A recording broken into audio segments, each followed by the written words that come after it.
Flipping the classroom. Now, we've all heard something about it and trying to figure out what does that really mean. So what does flipping the classroom mean? Well, the way that really goes is we got to start with how did the whole teaching process come about? Well, from the beginning of time, there was always some level of someone teaching someone something.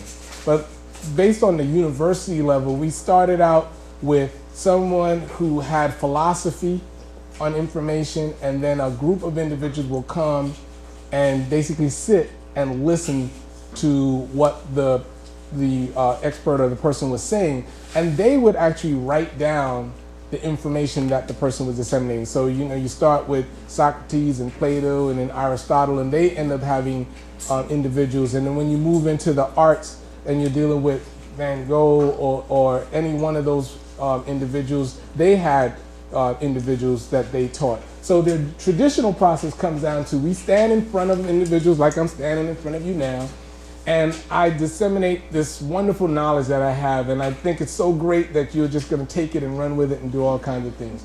And then when we're done with doing that, we actually take some work home, and we then do the work at home, sitting on a couch, sitting in our bedrooms or in the kitchen or wherever, and finish up that work and then bring it back to the classroom. And so what we want to do is be able to take that classroom information and flip it around where what you used to get in class, you're now going to be getting at home. And then what you get at home, you bring it to the class. So you look like you're doing your homework in class, so we're going to call it classwork, but then your teaching work is going to be done at home. So we end up flipping that around. And eventually, what we end up having is that flipping process of what you got lectured in class on the computer, you will be able to get that information and you come to class and we will discuss it and do homework process. So how did this teaching class become? Before I did flipping, what we were doing, what I mentioned, I would stand in front of the class. And all that preparation, as we all done, we sat up and we put our information together because we're the experts and we think we do a fantastic job. We just know that everything that we're saying to our students, they are picking it up and they're excited about it, and they're like, we're gods. You can't help it, but you can't miss my information. It's great. And that's what I did. And I stood up there thinking I was disseminating all kind of good information, giving them images and pictures and telling them about all the things that we do. And if it was a larger class, then we put a PowerPoint together.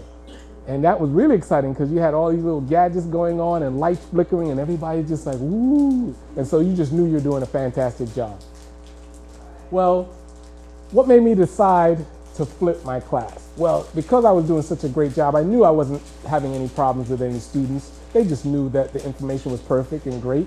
But what I found out that there were some students that were like confused, frustrated, really didn't know what to do. Some of them got so overwhelmed, they were like, I'm lost. And they were sitting there. Some of them was doodling. They were on eBay, Facebook. I started learning that. I thought I was doing such a great job in lecturing that when I went out and lectured to individuals, or I had a guest lecturer come in and I started walking around the class, I'm like, they're not even paying attention. So for a minute, I started thinking, well, maybe they're not paying attention to me either. I'm thinking I'm doing this great job.